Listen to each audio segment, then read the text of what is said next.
Bom dia a todos os irmãos, a graça e a paz seja com todos vocês, que o Senhor esteja lhes abençoando e lhes sustentando continuamente. Vamos orar antes de mais nada. Pai amado, nós rogamos a Ti mais uma vez que esteja nos fortalecendo, que nos conceda clareza e entendimento acerca da Tua palavra, que nos faça crescer em intimidade, em comunhão, em vida, em santidade contigo, diariamente, por meio da tua palavra que é santa, que é maravilhosa, que é cheia de graça. Em nome de Jesus Cristo. Amém. Hoje nós começamos mais um assunto, começamos mais um livro. Nós estaremos tratando agora sobre um livro de J.R. Brides, A Graça que Transforma, esse livro aqui. Então, o livro de J.R. Brides, A Graça que Transforma. E hoje a primeira lição, o primeiro assunto desse livro é sobre o rolo compressor do desempenho. E o autor menciona que nós sabemos que somos salvos pela graça, mas nós não nos comportamos muitas vezes dessa forma.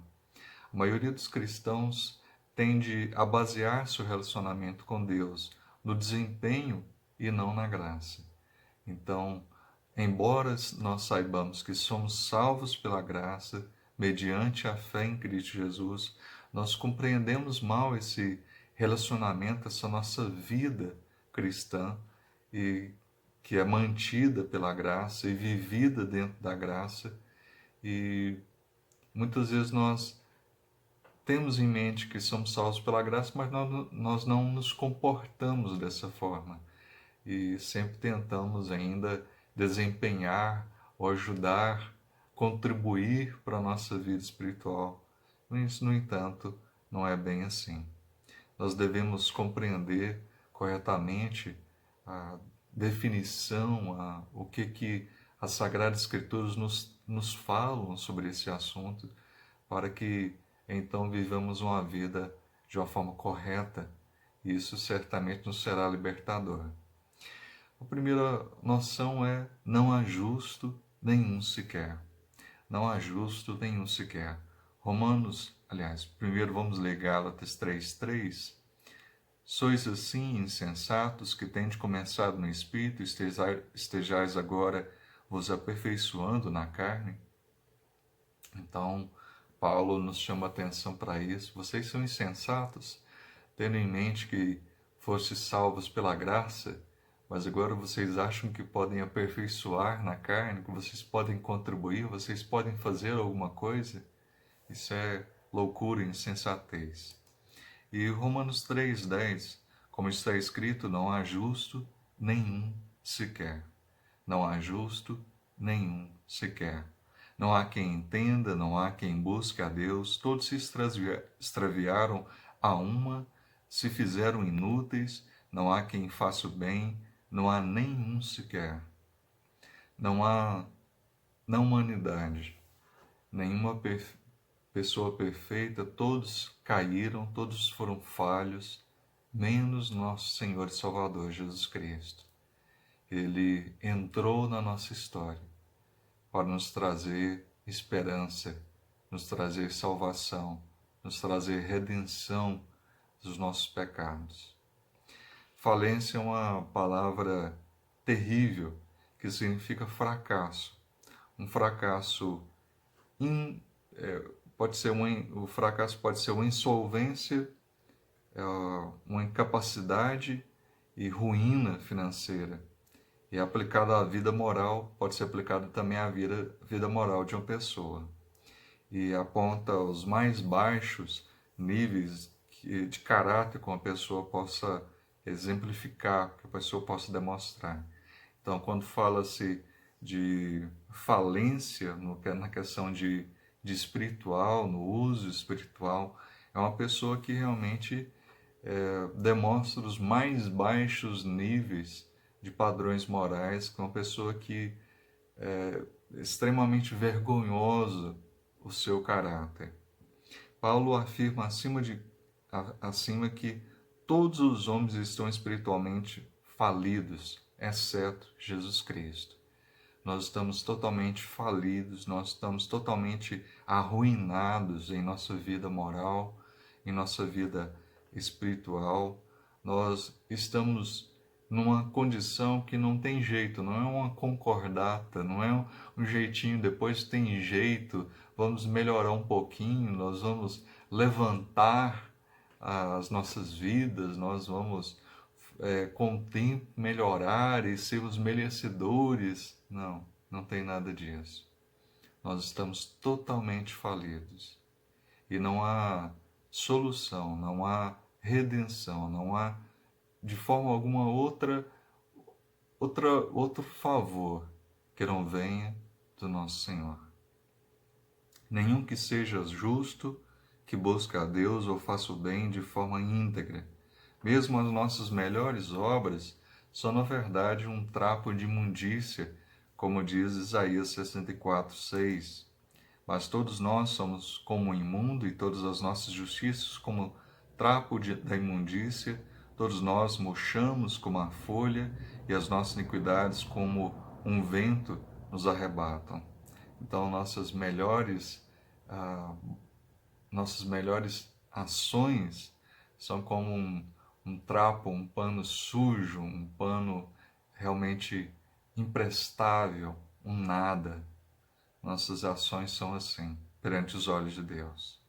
Quando conhecemos a graça de Deus e recebemos a Cristo pela fé, em arrependimento, declaramos a essência de nossa falência espiritual.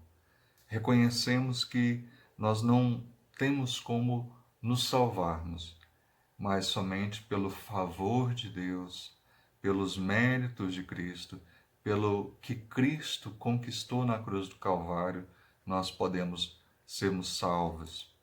Romanos 6, versículo 23, porque o salário do pecado é a morte, mas o dom gratuito de Deus é a vida eterna em Cristo Jesus nosso Senhor. Efésios 2, 8 e 9, porque pela graça sois salvos mediante a fé, isso não vem de vós, é dom de Deus, não de obras, para que ninguém se glorie. Não é nada que nós façamos, mas é o que Cristo fez na cruz. Não é mérito nosso, não é ação nossa, não é força, desejo, não é nada em nós. É tudo uma ação graciosa, um favor imerecido para conosco. Nós não merecíamos a salvação, nem merecemos, nem nunca mereceremos. Nos foi dado, nos foi concedido de forma livre, na perfeita e livre vontade de Deus. O Senhor assim o quis e manifestou seu favor para conosco. Não é nada que Ele soubesse de forma alguma. Nós éramos falidos, mas o Senhor nos trouxe então vida. O morto não tem o que fazer. Estávamos mortos em nossos delitos e pecados. O morto não fala, o morto não reclama, o morto não age, mas Cristo nos deu vida. Cristo nos deu uma solução para a triste realidade que havia em nossas vidas. Falência temporária ou total? Numa empresa, a falência pode ser, então, temporária, uma concordata, ou permanente, uma liquidação. Como já disse, a nossa falência não foi uma concordata, uma falência temporária que depois conseguimos nos levantar, reagir e conseguimos atingir novamente a estabilidade de nossas vidas. Não. A nossa falência era total. Concordamos que a nossa falência espiritual é permanente, mas nos comportamos como fosse apenas uma concordata temporária. Nós falamos, nós somos falidos espiritualmente, mas podemos melhorar, podemos nos fazer por merecer. Nós agimos dessa forma e ainda que entendamos que não é assim de fato, confiamos unicamente em Cristo para a nossa salvação, mas de uma forma sutil, inconsciente, nós vamos alimentando um relacionamento com Deus baseado em nossas obras. Sabemos que nossas obras não nos levam para o céu, mas deduzimos que elas merecem as bênçãos de Deus. Não, porque se eu fizer isso, Deus vai me abençoar, porque se eu fizer isso, eu mereço o favor de Deus. Nós não merecemos nada, nunca vamos merecer nada. Nada que nós façamos, nada do que nós fizemos vai nos conceder favor, merecimento. Tudo é graça, mas nós nos comportamos dessa forma insensata, infantil. Nós agimos realmente num legalismo natural. Mas como assim um legalismo? Pensamos que determinado comportamento pode fazer por merecer determinada bênção de Deus. Não, Deus vai ser obrigado a fazer isso, Deus é obrigado a me retribuir a minha vida, o que eu tenho feito, eu mereço o favor de Deus. Que loucura, que insanidade. A cultura cristã nos nossos dias tem alimentado esse legalismo, pois induz a pensar em nossos deveres cristãos, a nossa oração, leitura bíblica, ofertas, frequência à igreja, como se fosse uma troca para com o Senhor, unicamente como desempenho que merece ser abençoado. Na cabeça de muitos, então, a oração, a vida que nós levamos, nos faz merecedores. Não.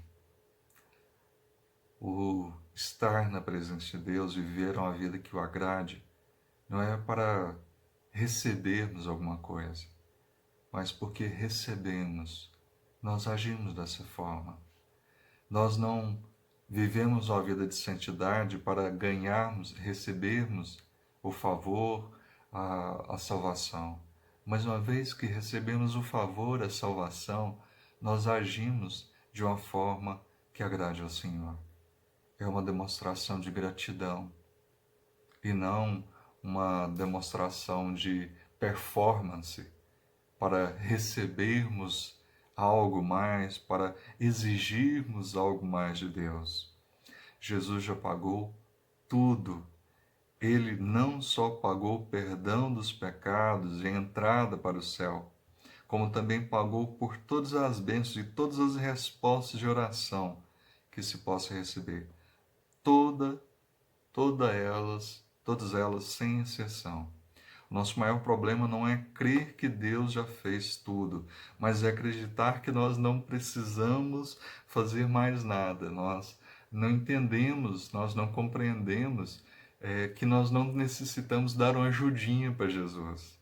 Jesus não precisa da nossa ajudinha. Jesus não precisa de nada mais. Nós não podemos achar que a nossa salvação é por Cristo e pelo que fazemos, porque, na verdade, a nossa salvação é somente em Cristo, somente pela obra de Cristo. Não é nada que nós façamos, mas plenamente. A obra de Cristo foi perfeita, completa, maravilhosa. Não necessita de nossa ajuda, de nossa ajudinha, de nosso esforço para recebermos. O nosso maior, então, problema não é crer que já fez tudo, mas acreditar que não precisamos fazer mais nada, não acreditamos estar completamente falidos. E depois de entregar nossas vidas, nos render a Cristo pela fé em sua graça, nós tentamos comprá-la de volta, pela crença no desempenho de nossas obras. Então, eu me rendo a Cristo, eu entendo que eu estou falido, mas agora eu vou pagar a minha dívida. É loucura. A nossa dívida era uma dívida infinita, impossível de ser paga por nós mesmos. E se nós tentamos agir dessa forma agora, nós estamos invalidando a obra de Cristo. Se nós não cremos, nós não agimos dessa forma, nós não demonstramos consciência disso, que confiamos sim nos méritos suficientes, na obra perfeita e completa de Cristo, nós estamos falando, eu não confio na obra dele, eu acho que eu tenho que ser salvo pelo que eu faço. E se assim nós fazemos, certamente nós já estamos condenados, porque desprezamos a Cristo. Nós não confiamos da forma adequada no nosso Senhor. A experiência cristã total é descrita na Bíblia muitas vezes em 3 fases: justificação, santificação e glorificação. Na justificação, somos decretados justos diante de Deus, pela fé em Cristo Jesus. Efésios 2, verso 8. Porque pela graça sois salvos, mediante a fé, e isso não vem de vós, é dom de Deus. Então, nós somos considerados justos em Cristo. Nós não somos justos, nós somos justificados em Cristo. Nós não somos bons, mas aquele que foi bom, aquele que é perfeito, fez, agiu, completou toda a obra em nosso lugar. Ele foi o perfeito segundo Adão. Ele cumpriu toda a obra que Adão não cumpriu, a obra que Adão não exerceu. O nosso Senhor Jesus o fez em nosso lugar. Ele foi um acontecimento que já aconteceu no passado, de quem creu. Então nós não fazemos, nós não esperamos que Cristo faça. Ele fez. Ele foi um acontecimento que já ocorreu no passado de quem crê. Na santificação, cremos que dia a dia, à semelhança de Cristo, que vamos progredindo pela ação do Espírito Santo, que através da sua palavra vai nos moldando a cada dia a nos sermos transformados cada vez mais à semelhança do nosso Senhor. Somos salvos sendo salvos. Somos salvos que a cada dia somos mais limpos. Como o certo pregador disse, ontem o Senhor nos tirou da lama. Hoje Ele tira a lama de nós. Nós fomos tirados aonde nós estávamos e hoje nós somos limpos da corrupção dia após dia. Somos santificados, mais e mais limpos, alvejados em Cristo Jesus. Na glorificação, deixamos esta vida para estar com Cristo. Isso ocorrerá plenamente na ressurreição dos nossos corpos. Então, um dia seremos ressuscitados. Então, nosso corpo se unirá novamente com o nosso espírito e viveremos eternamente para a honra e glória do Senhor. Nossa maior dificuldade é entender que na santificação, dentro desses 3 estágios, também é uma experiência da graça. Nós achamos que tudo bem, eu sou justificado pela fé mediante a fé salvo, justificado em Cristo, tudo bem, mas que a minha santificação, aí eu tenho que desempenhar, eu tenho que fazer por merecer, eu tenho que agir, eu tenho que praticar obras que me qualifiquem, que me tragam essa justiça. E então eu serei mais santo pela minha capacidade. E que minha glorificação também é baseada na graça. Mas na realidade, eu sou justificado mediante a fé em Cristo Jesus, e isso é graça. Eu sou santificado pela ação do Espírito Santo todos os dias, pela graça também. É graça também. Não é nada meu, não é pela minha vontade. Nós não lemos a Bíblia, nós não buscamos compreender a vontade do Senhor, nós não nos rendemos ao Senhor, nós não o buscamos em oração, demonstrando nossa incapacidade, nossa insuficiência por nós mesmos. Mas é o Espírito Santo que age em nós, constantemente. Isso é graça, Isso é graça. E um dia seremos glorificados. Também isso é graça. Quem acredita que santificação é baseada nas obras se coloca debaixo do rolo compressor do desempenho. Quem reconhece a falência total não tem mais dívidas, mas quem apenas pediu concordata continua com a faca nas costas, com aquela expectativa, com aquela noção de que continua devendo, que é necessário ainda desempenhar, fazer por merecer. Não, somos salvos. Isso nos dá tranquilidade. Não que nós possamos viver a vida de qualquer jeito, mas somos salvos. Somos salvos em Cristo. E agora devemos viver para a honra do nosso Senhor Jesus. Podemos ter tranquilidade, porque nós não perderemos a salvação, porque Cristo já completou tudo que era necessário. Duas verdades maravilhosas quanto à justificação pela graça é que em Cristo toda a nossa dívida de pecado foi paga. Tudo foi pago. Tudo foi quitado. Não ficou nada para trás. Não ficou nada para nós quitarmos. Toda a nossa dívida foi quitada no Senhor. Elas foram pagas totalmente e eternamente. Tanto a lei quanto a justiça de Deus foram plenamente satisfeitas no sacrifício de Jesus Cristo. Cristo se ofereceu uma única e suficiente, perfeita vez. Ele foi o perfeito sacrifício pelos nossos pecados. Hebreus 7, verso 27. Hebreus 7, verso 27.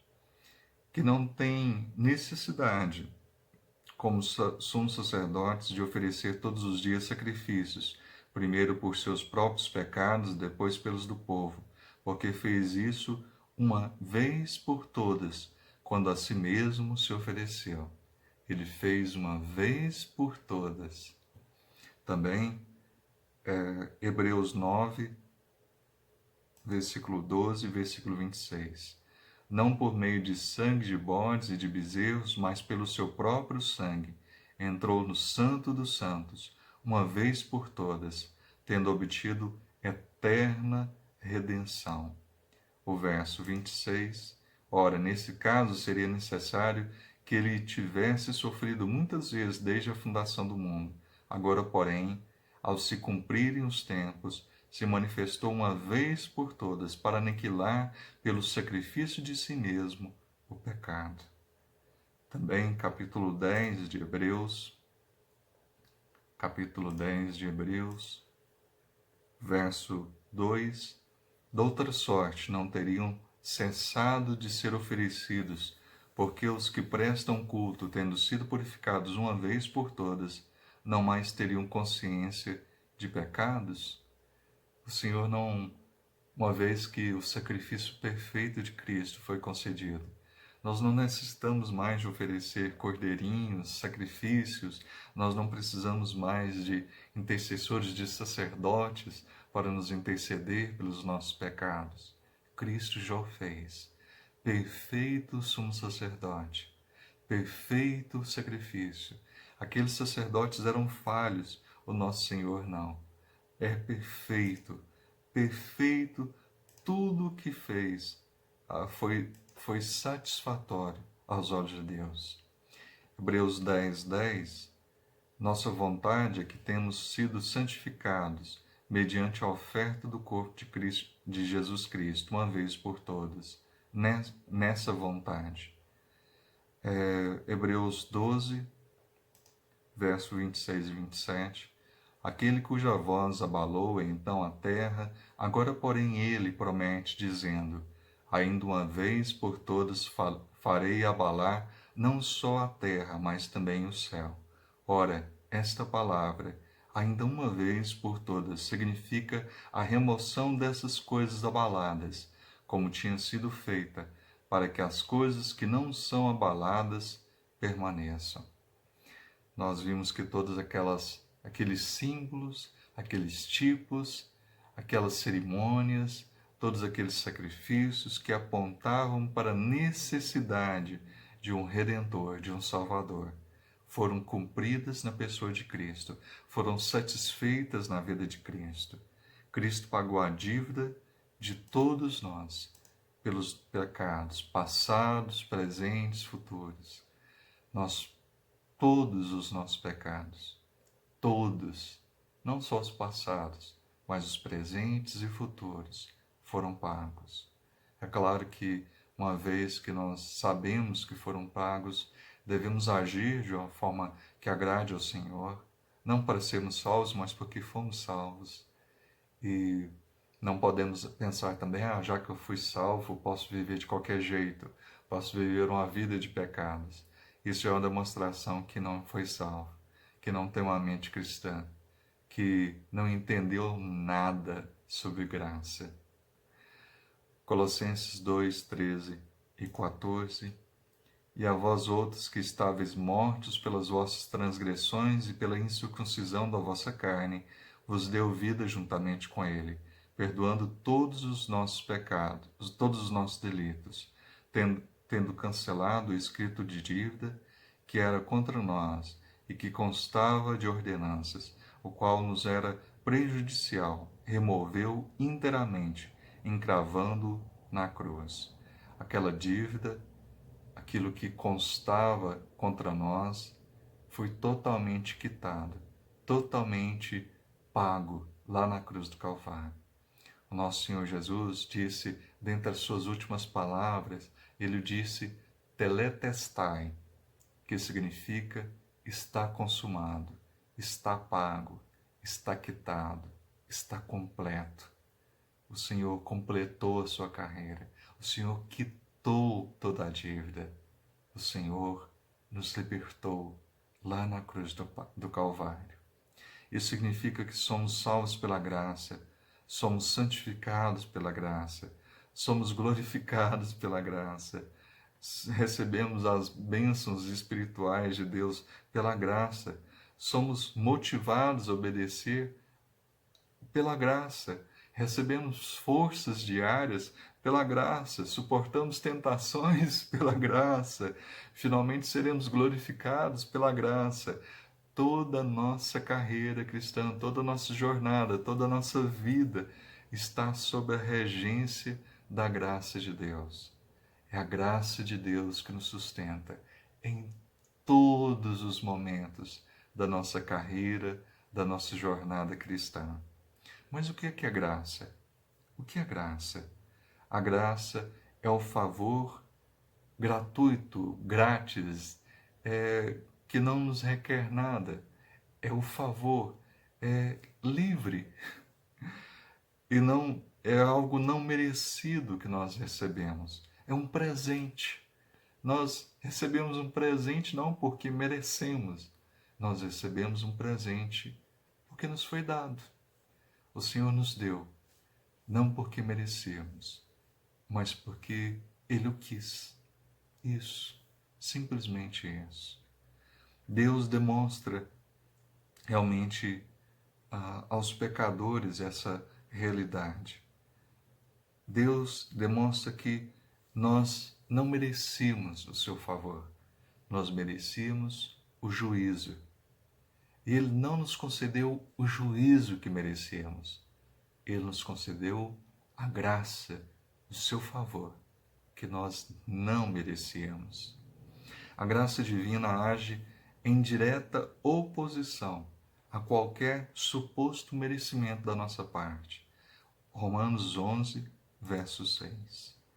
E se forem santas as primícias da massa, igualmente o será a sua totalidade.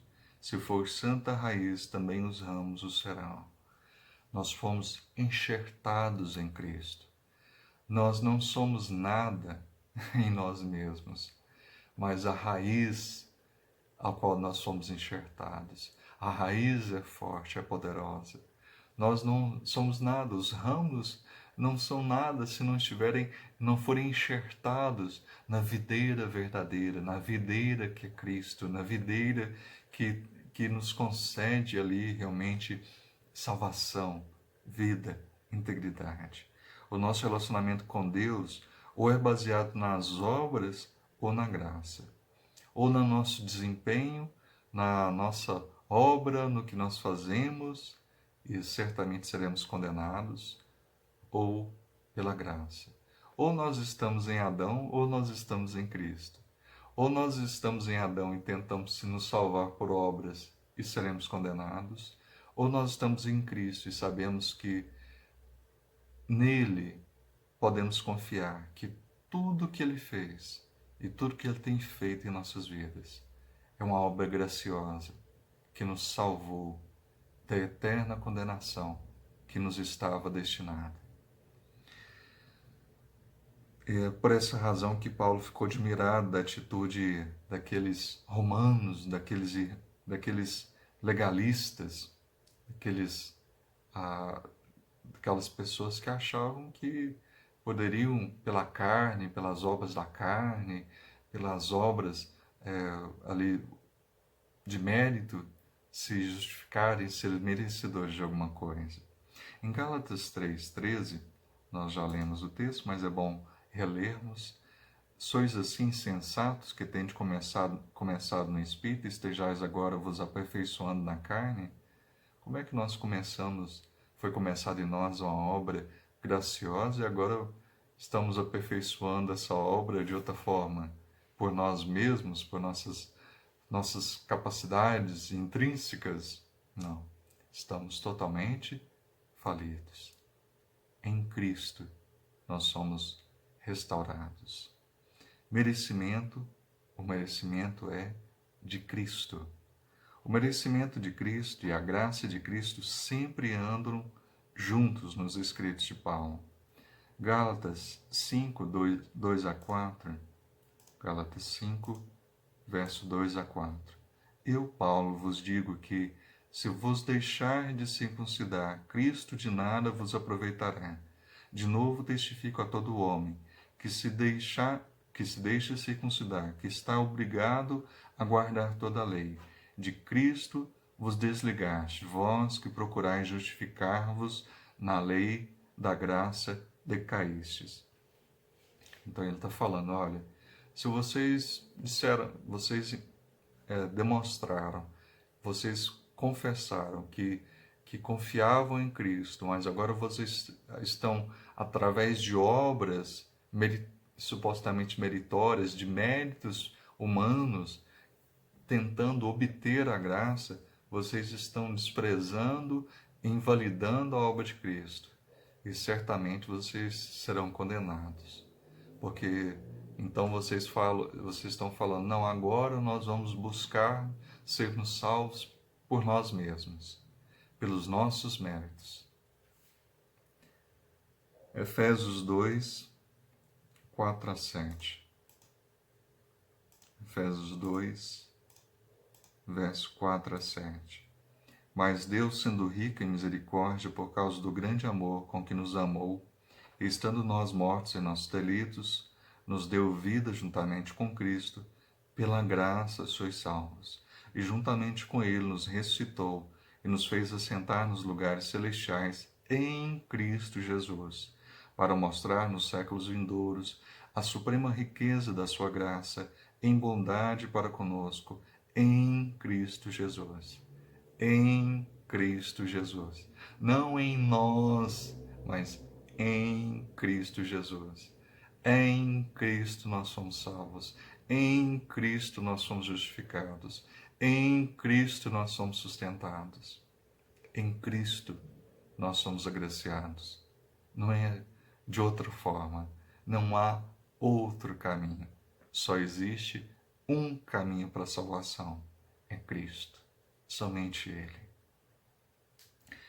A encarnação e a morte de Cristo resultaram da graça e são manifestação dessa graça. Tito 2, 10 a 14. Tito 2, 10 a 14. Não furtem, pelo contrário, deem provas de toda fidelidade, a fim de ornarem em todas as coisas a doutrina de Deus, nosso Salvador. porquanto a graça de Deus se manifestou salvadora a todos os homens, e educando-nos para que, regenerados à impiedade e às paixões mundanas, vivamos no presente século sensata, justa e piedosamente, aguardando a bendita esperança e a manifestação da glória do nosso Senhor, do nosso grande Deus e Salvador Cristo Jesus, o qual a si mesmo se deu por nós a fim de remir-nos de toda iniquidade e purificar para si mesmo um povo exclusivamente seu, zeloso de boas obras. O Senhor nos separou para si.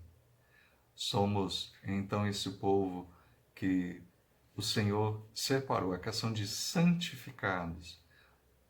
É um povo separado por Deus, para as obras dele, para a vontade dele, para viver em conformidade àquilo que ele tem nos ensinado. Romanos 5, versículo 1 e 2. Romanos 5, verso 1 e 2. Justificados, pois, mediante a fé, temos paz com Deus por meio de nosso Senhor Jesus Cristo, por intermédio de quem obtivemos igualmente acesso pela fé a esta graça na qual estamos firmes e gloriamo-nos na esperança da glória de Deus. Então, o sacrifício de Cristo nos abriu, então, a completo acesso ao favor de Deus. A graça são as riquezas de Deus, que nos são dadas, nos são concedidas, sem custo algum. Nós não somos cobrados para recebermos a graça. Nos é dado, nos é concedido em Cristo. Toda a bondade do Senhor é derramada sobre nossas vidas. A relação entre Davi e o filho de Jonatas é um exemplo disso. Mefibosete ilustra essa verdade, essa realidade do favor. Por amor a Jonathan, Davi cuidou de Mefibosete como a um de seus próprios filhos. Segundo Samuel 9:11, segundo Samuel 9:11, segundo Samuel 9, verso 11, disse Ziba ao rei: segundo tudo quanto meu senhor, o rei, manda a seu servo, assim o fará. Comeu, pois, Mefibosete à mesa de Davi, como um dos filhos do rei. Aquele jovem que estava desamparado, que estava realmente num estado deplorável, ali o rei Davi o favorece, coloca à mesa do rei, comendo, sendo cuidado, sendo bem tratado, sendo ali concedido o seu favor. 4 vezes é mencionado que ele comia à mesa do rei. Segundo Samuel, capítulo 9, verso 7, 10, 11 e 13. Mas o relato começa a terminar dizendo que ele era paralítico, em 2 Samuel 9, versículo 3 e 13. Mefibosete nunca deixou de ser paralítico e sempre dependeu dos cuidados de Davi. Ele não esteve ali durante algum tempo à mesa de Davi e se recuperou do seu estado e se foi fortalecido e exerceu a sua vontade, ou então pela sua força, pela sua boa vontade, pela sua capacidade, se restaurou dos seus problemas físicos e foi aperfeiçoado. Não teve nada disso.